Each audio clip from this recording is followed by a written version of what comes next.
नमस्कार, कार्यक्रम कृषि दर्शन में सभी किसान भाइयों बहनों का स्वागत है। नव वर्ष की शुभकामनाओं के साथ मैं हूं टोहन और हम की फूलो। नमस्कार किसान भाइयों, हम आपको तरह तरह की जानकारी तो देते हैं, लेकिन ये फूलो नव वर्ष है, यानी कि नया साल है और नए साल में कुछ नया होना चाहिए। जी बिल्कुल हो चाहे हम इनकर किसान भाई बहन मन भी इंतजार में हो कि आखिर मन का नया करे वाला है। आपसे अगर मैं पूछूं कि क्या नया होना चाहिए तो क्या बोलेंगे? नया तो हर बार होवेला, लेकिन ई बार जो नया हम करे वाला है वही कि किसान भाई बहन मन के मौसम कर जानकारी होवे काफी जरूरी है। काहे कि मन साग सब्जी लगाए ना तो मौसम कर जानकारी अगर नहीं होगी तो मन फिर कैसे आगे? बिल्कुल, बात तो एकदम सही है। और एक चीज और, अगर वो उनको ये पता चल जाए कि भाई कहाँ पे कौन सी चीज महंगी बिक रही है, कहाँ पर कब वो महंगा होगा, बाजार भाव। हाँ, बाजार भाव। तो ऐसा ही एक हमारे पास में कार्यक्रम है, चलिए उसको अब दिखाते हैं किसान भाइयों को। तो नेक काम में देरी का, चलो चलिए। तो किसान भाई चलिए देखते हैं कृषि समाचार। इसके अंदर आपको दिखाएंगे हम मौसम का मिजाज और मंडी भाव।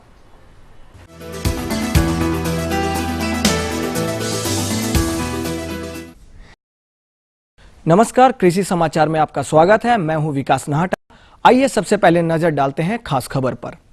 चारा विकास के लिए कार्य करने वाले राज्यों को सहयोग देगा केंद्र प्रायोजित चारा विकास योजना। पूरे राज्य में 1000 धान क्रय केंद्र खोलने का लिया गया निर्णय। मटर की विलंबित बुआई के लिए स्वर्ण अमर और स्वर्ण मुक्ति किस्म है उपयुक्त। अब खबरें विस्तार से।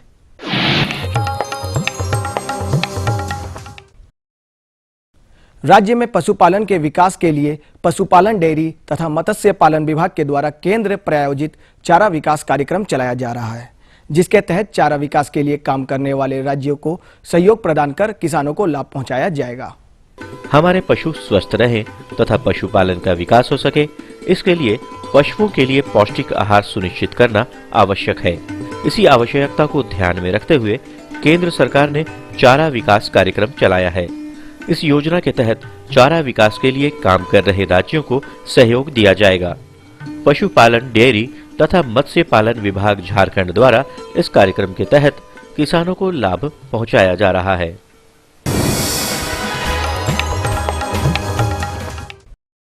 धान उत्पादन करने वाले किसानों को उचित बाजार और उचित मूल्य मिल सके, इसके लिए राज्य सरकार ने 1000 धान क्रय केंद्र खोलने का पूरे राज्य में निर्णय लिया है। वर्तमान में धान क्रय केंद्रों की संख्या मात्र 672 है। धान झारखंड की मुख्य फसल है। प्रदेश में धान की फसल में पिछले कुछ वर्षों में उत्तरोत्तर वृद्धि हुई है। राज्य के किसानों को धान का उचित समर्थन मूल्य मिल सके, इसके लिए राज्य सरकार ने धान क्रय केंद्रों की बढ़ोतरी करने का निर्णय लिया है। वर्तमान में धान क्रय केंद्रों की संख्या मात्र 672 है, जिसे बढ़ाकर 1000 किया जाएगा, जिससे किसान अपने नजदीक ही उचित मूल्य पर धान की बिक्री कर सकेंगे।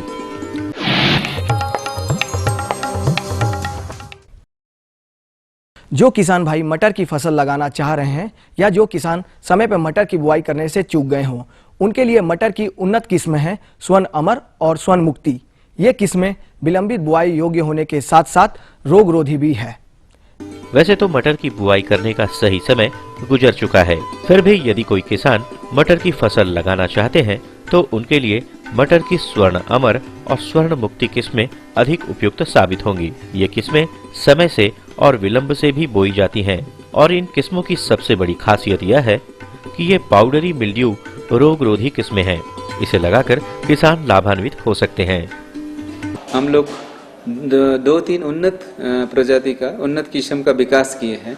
जो चूर्णी लासिता एक बीमारी होती है, जिसके चलते पौधा के ऊपर, फली के ऊपर सफ़ेद पाउडर के जैसा धब्बा बनता है, वो बाद में काला हो जाता है, तो इससे फलियाँ बाजार में बेचना मुश्किल हो जाता है। तो इस चूर्णी लासिता या पाउडर मिल्ड्यू से बचने के लिए 2 उन्नत किस्म का हम लोग यहाँ विकास किए, जो मध्यकालीन किस्म है। एक है स्वर्ण अमर, जिसका फलियाँ हरे रंग के होते हैं, लंबे होते हैं, दाना भी गहरे हरे रंग के होते हैं।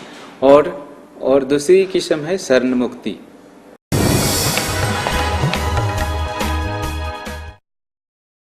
सब्जी उत्पादन में किसान भाइयों को अनेक तरह की समस्याओं का सामना करना पड़ता है। इनमें से एक है पत्ता गोभी में फल फटने की समस्या। इस समस्या से कैसे निजात पाइए, आइए जानते हैं इसकी तकनीक। पत्ता गोभी की फसल में फल फटने की समस्या आमतौर पर पाई जाती है, जो कि मुख्य रूप से भूमि में सूक्ष्म पोषक तत्वों की कमी के कारण होता है।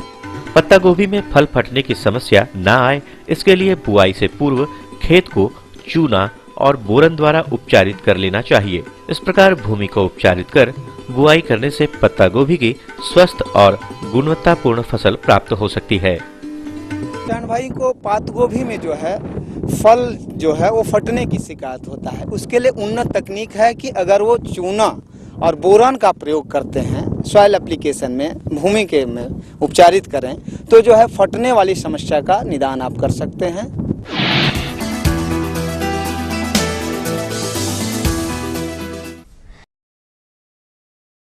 छोटे भूभाग में जुताई कार्य को बहुत आसान बनाता है मिनी पावर वीडर।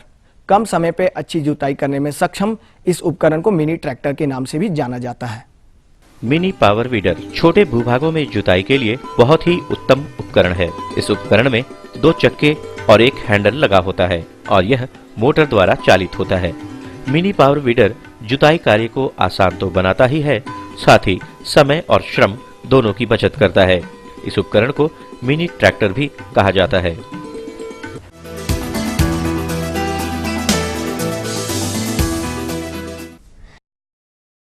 जो किसान अच्छी खेती कर बेहतर फसल उपजाते हैं, निश्चित तौर पे वे अपनी कृषि कला में माहिर होते हैं। हमारा प्रयास है ऐसे किसानों की कृषि कला एवं तकनीक से दूसरे किसान भी परिचित हों। तो आइए मिलते हैं एक ऐसे ही बेहतर कृषि कौशल के धनी किसान से। आज ये जो किसान आपसे मुखातिब हैं, ये कृषि कार्य को किसी भी अन्य कार्यों से कम नहीं समझते। इनका मानना है कि किसी भी अच्छे व्यापारी या नौकरी पेशा व्यक्ति की तरह ही सफलतापूर्वक अपना घर परिवार चला रहे हैं, बच्चों को पढ़ा लिखा रहे हैं, घर में आवश्यकता अनुसार आधुनिक संसाधनें भी मौजूद हैं और ये सब कृषि के दम पर ही। मैं गेहूं, सरसों, सब्जी में आलू और जाकर के फूलगोभी ये सब मैं लगाता हूं, बैगन वगैरह सब सब्जी लगाता हूं मैं। और हमारे यहाँ कैसा मिट्टी है हमारे संथाल परगना का कि इसमें कोई भी फसल हम लगाते हैं भरपूर उपज देता है। हमको किसानों से कहना है सबको कि वो लोग भी मेहनत करें, थोड़ा मेहनत में बहुत अधिक उपज होता है यहाँ।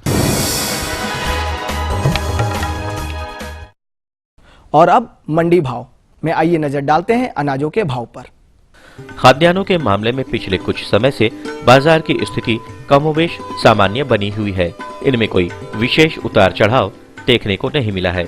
आज राज्य की मंडियों में कुछ प्रमुख खाद्यान्न जैसे चावल मध्यम न्यूनतम 2100 रुपए से लेकर अधिकतम 2200 रुपए पर बिका। वहीं गेहूं 1300 से लेकर 1500 तक, दाल अरहर न्यूनतम 6500 से लेकर 7050 रुपए तक बिका। वहीं सरसों तेल के मूल्य 1100 से लेकर 1200 तक रहा। इधर सब्जी बाजार में हरी सब्जियों के मूल्यों में तेजी का रुख रहा है। फूल गोभी के खुदरा भाव प्रति किलो 16 रुपए से लेकर 20 रुपए तक रहे।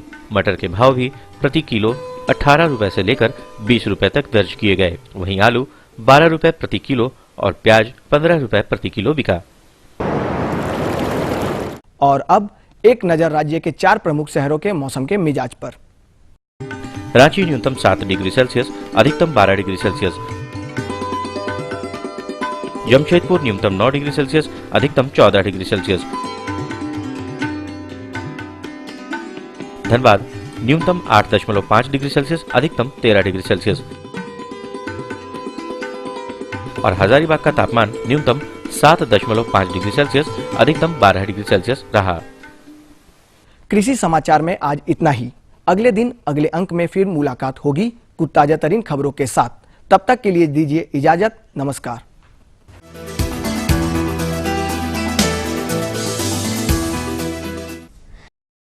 ये लो और बताओ। बस। अरे ये क्या भैया जी, बस इतनी सी रासायनिक खाद? किसानी छोड़ रहे हो क्या? किसानी नहीं, नादानी छोड़ रहे हैं। मिट्टी की जांच कराई है।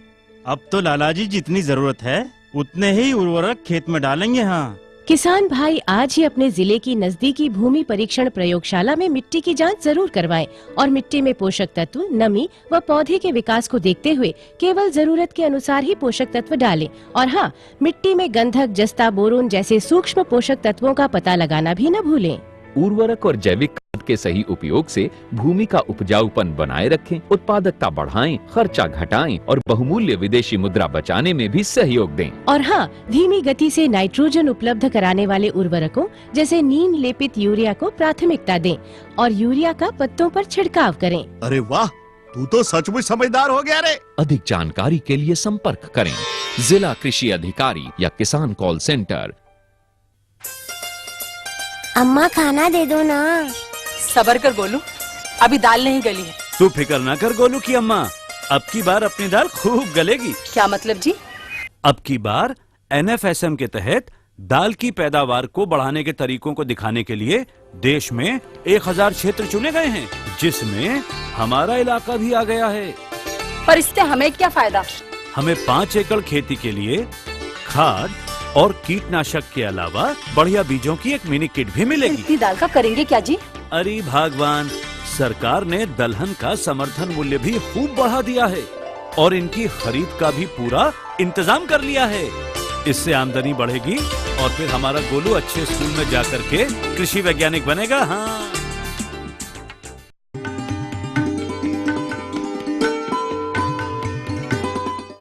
विराम के बाद एक बार फिर से सभी किसान भाइयों बहनों का स्वागत है जी। अब फूलो, अब क्या कुछ है ऐसा जो हमारे किसान भाइयों को दिया जाए? हाँ, एक जगह एखन हम जाए रही टोहन, तो हुआ कुछ किसान भाई बहन मन जो है न, उ मन के वो ICAR जो है न, शायद कुछ नया अलग है, तो एकरे बारे में मन के कुछ जानकारी चाहिए रहे। ICAR ये तो बहुत बड़ी संस्था है भारत सरकार की।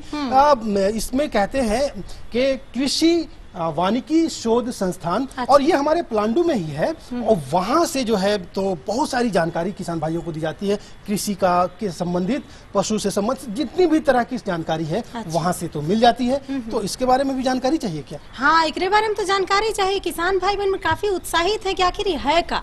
तो चलिए किसान, हाँ बिल्कुल, तो किसान भाई चलिए अब आपको हम चलते हैं लेकर के हमारे विशेषज्ञ डॉक्टर शिवेंद्र कुमार के पास में, वो देंगे पूरी जानकारी आपके लिए। जी नमस्कार किसान भाइयों।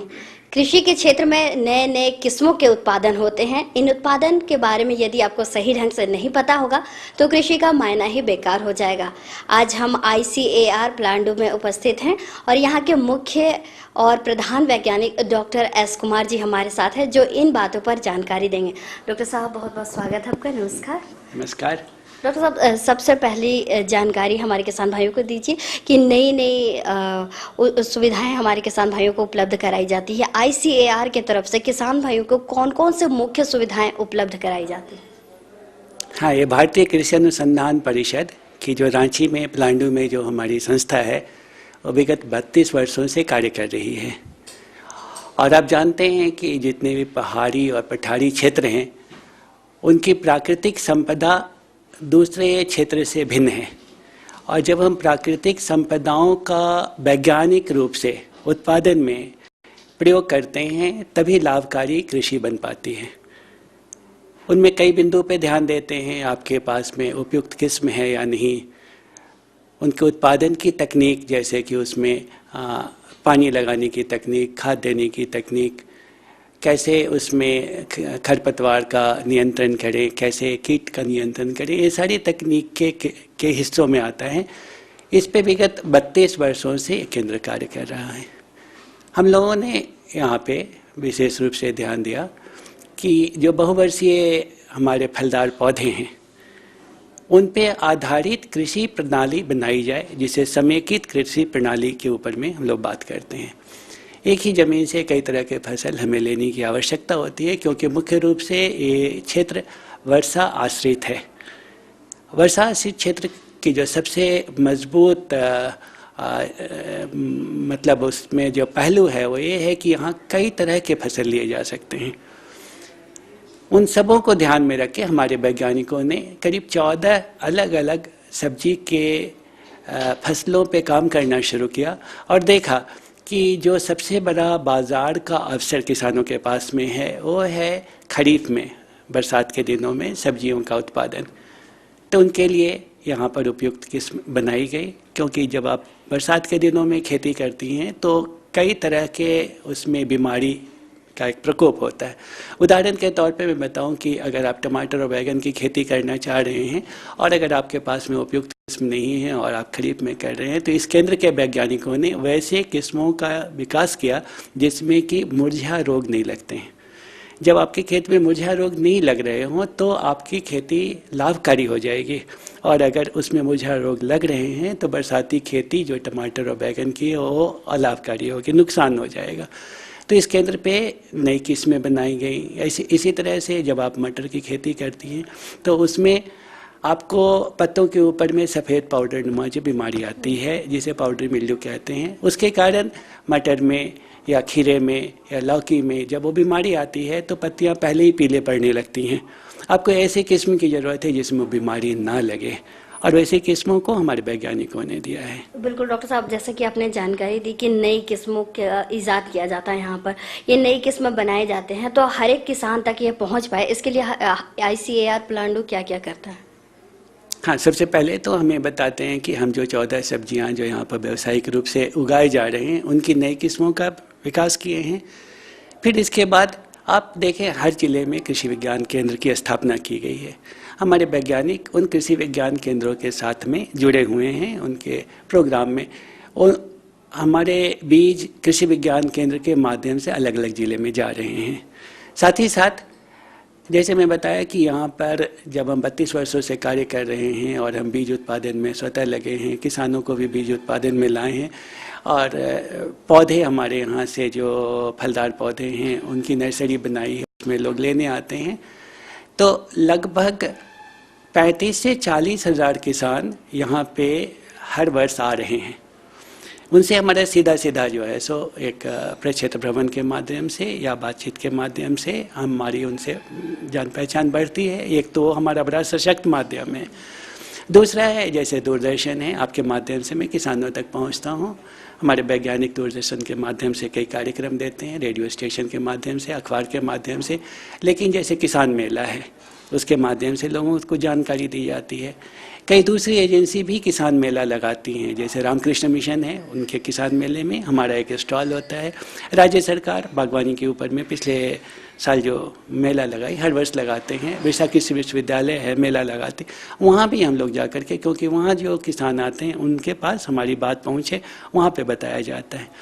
और सबसे महत्वपूर्ण बात है कि जो हमारे पास जो ट्रेनिंग प्रोग्राम चलाए जा रहे हैं, जो 3 दिवसीय और 5 दिवसीय जो ट्रेनिंग प्रोग्राम है, इसमें लगभग 1200-1300 के आसपास में किसान इन दिनों, पहले तो करीब 350-400 किसानों की ट्रेनिंग होती थी, अब लगभग 1200 किसानों की ट्रेनिंग वार्षिक रूप पे हो रही है। वो हमारे बहुत बड़े एम्बेसडर हो जाते हैं। जब हमारे साथ 3 दिन या 5 दिन रहते हैं तो हमारी जानकारी लोगों तक ले जाते हैं। बिल्कुल डॉक्टर साहब, अगर यहाँ ICAR प्लांडू में आकर किसान भाई ट्रेनिंग करना चाहते हैं तो ट्रेनिंग यहाँ कराने के लिए क्या प्रावधान है, किस तरह के यहाँ के नियम हैं कि किस तरह से किसान भाई, कुछ नए किसान भाई हैं जो कि खेती किसानी से जुड़ना चाहते हैं और जो इस क्षेत्र के आसपास रहते हैं, उनके लिए किस तरह की सुविधाएं मुहैया कराई जाती हैं? जैसे मेरा 2 सुझाव होगा इसमें। सबसे पहले, ट्रेनिंग तक रुकने की कोई आवश्यकता नहीं है। अगर आज हमारे पास समस्या है तो आज हमें समाधान चाहिए। तो ऐसे में मेरा तो सुझाव ये होगा कि उन्हें आना चाहिए, हमसे बातचीत करनी चाहिए, या वैसे जगह पे हैं जहाँ पर वो किसी विज्ञान केंद्र से जुड़े हैं और हमें कुछ फोटोग्राफ दे सकते हैं, वहाँ से भेज सकते हैं, बात कर सकते हैं। जो इन दिनों आप इंटरनेट पे काम करते हैं उसकी सुविधा लेकर के हमसे बातचीत कर सकते हैं। और दूसरी बात है कि हर जिले का एक ट्रेनिंग प्रोग्राम बना हुआ है जो वहाँ के आत्मा से कोऑर्डिनेट होता है। तो आत्मा के जो प्रोजेक्ट डायरेक्टर हैं उनके माध्यम से 25 के बैचेज में हमारे पास में ट्रेनिंग के लिए भेजे जाते हैं। 9 अलग अलग विषयों पे हमारे यहाँ ट्रेनिंग होती है। मैं आपको बताऊं, जैसे सब्जी है तो सब्जी में बेमौसमी सब्जी उत्पादन, सब्जी में बीज उत्पादन, सब्जी में पौधशाला प्रबंधन, ये 3 विषय पे। इसी तरह से फलों में हमारे यहाँ पौधशाला प्रबंधन, बाग की स्थापना, पुराने बाग का जीर्णोद्धार, जो हमारे फलदार जो बाग हैं उनके रख रखाव। इसी तरह से मशरूम उत्पादन और जो हमारे ड्रिप इरिगेशन, जो टपकन विधि से जो हम पानी देते हैं, मल्चिंग करते हैं, कैसे हम, इन सब 9 विषयों पे, और जो पौध संरक्षण के ऊपर में, इन 9 विषयों पे हमारे यहाँ 3 दिवसीय और 5 दिवसीय कार्यक्रम चलाए जाते हैं। तो आत्मा के माध्यम से या विभिन्न योजनाओं के माध्यम से किसान हमारे पास में चयनित होकर के आते हैं। मैं खुद चयनित नहीं करता हूँ, क्योंकि ये सब उनकी आवश्यकता पे आधारित है। तो तो आत्मा के स्तर पे उनकी आवश्यकताओं को देख करके वो हमारे पास में भेजते हैं। ये आवासीय ट्रेनिंग है, हमारे पास में रुक करके और ट्रेनिंग लेते हैं। तो मैंने 2 बात बताई, जिन्हें कुछ भी तुरंत जानकारी चाहिए वो बेशक सीधे सीधे संपर्क करके आए, या दूसरी जानकारी जो मैंने 9 विषयों के बारे में बताई, इसमें आत्मा के माध्यम से हमारे पास में आवे और आवासीय ट्रेनिंग लें यहाँ पे। बिल्कुल डॉक्टर साहब, बहुत बार देखा जाता है कि विकासात्मक कार्यक्रम चलाए जाते हैं। इसके लिए विभिन्न जिलों में और विभिन्न राज्यों में नए नए किस्मों का इजाद किया जाता है। अगर मान लीजिए जैसे झारखंड की जो जलवायु है, इसमें किसी किस्म का इजाद किया जाए, तो ये अगर झारखंड से बाहर के प्रदेश में ले जाया जाए तो वहाँ की जलवायु में वह सफल नहीं हो पाएगी। तो इस तरह के जो किस्मों का इजाद किया जाता है, तो वो क्या केंद्रीय तौर पर होता है या फिर राज्य स्तरीय पर होता है? देखिए, नई किस्मों को 3 स्तर पे हम रिलीज करते हैं। एक है केंद्र सरकार, उसे सेंट्रल वैरायटी रिलीज कमेटी वो बोलते हैं। कोई ऐसी किस्म जो कि एक राज्य से अधिक राज्यों के लिए उपयुक्त हो, जैसे हमारी कुछ किस्में ऐसी हैं जो 6 राज्यों के लिए उपयुक्त हैं, तो वैसे वैरायटीज़ हमारे सेंट्रल वैरायटी रिलीज कमेटी से निकल करके आती हैं। इनका गजेट पब्लिकेशन होता है, बीज कंपनियां इन्हें व्यावसायिक रूप से उगाती हैं, सर्टिफिकेशन का जो एजेंसीज हैं उसको सर्टिफाई करती हैं।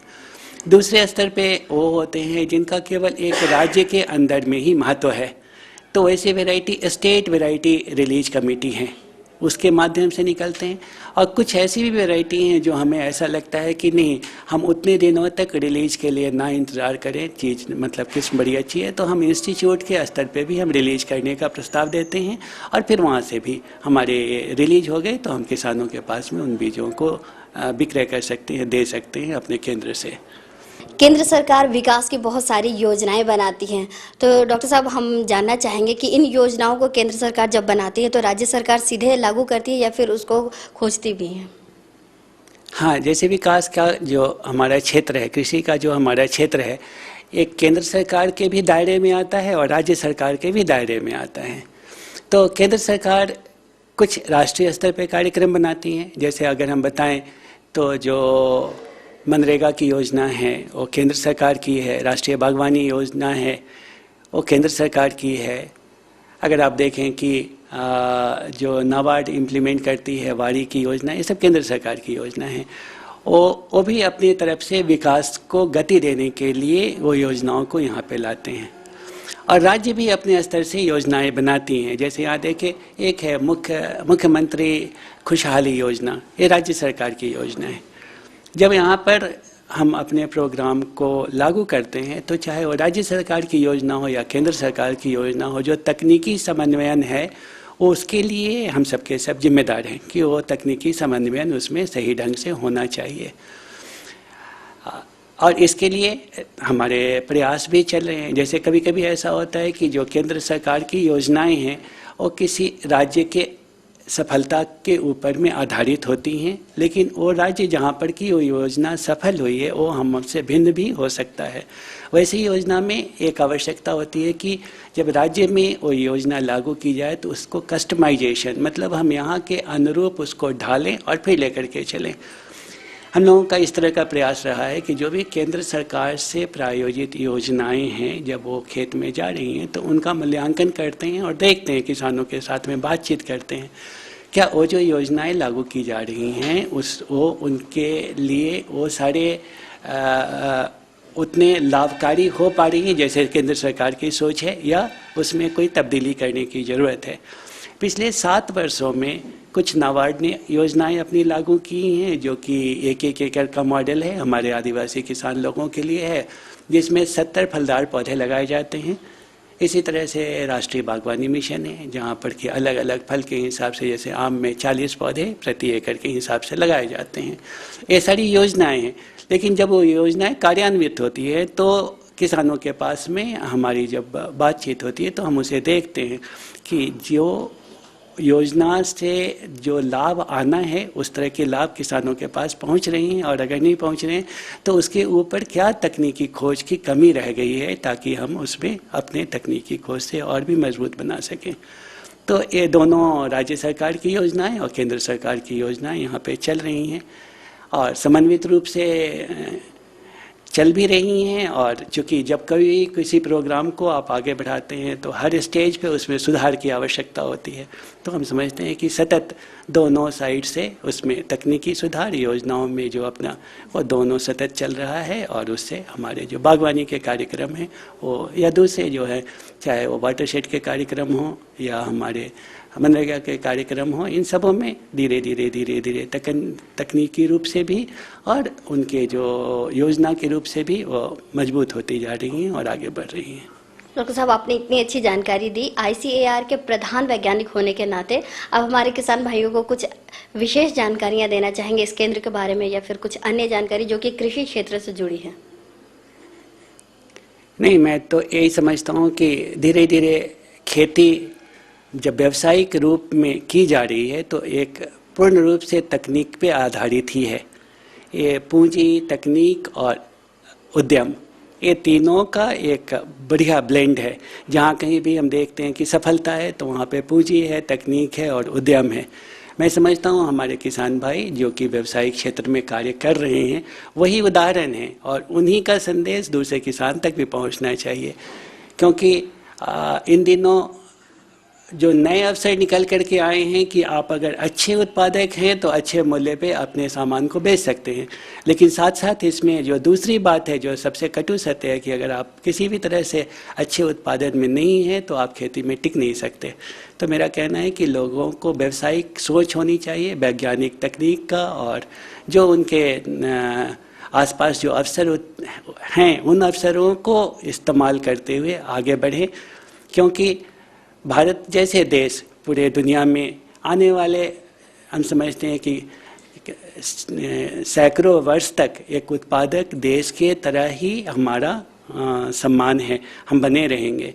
क्योंकि हमारा जो प्रकृति ने जो दिया है कृषि उत्पादन के लिए जितनी तरह की सुविधाएं, और जितने जो इसमें जो हमारे जो उष्णकटिबंध प्रदेश जो हमारे हैं ना, इसी में उत्पादन का कार्य होगा, और इसीलिए हमारी कृषि पहले से ज़्यादा वैज्ञानिक, ज़्यादा तकनीकी आधारित होनी है।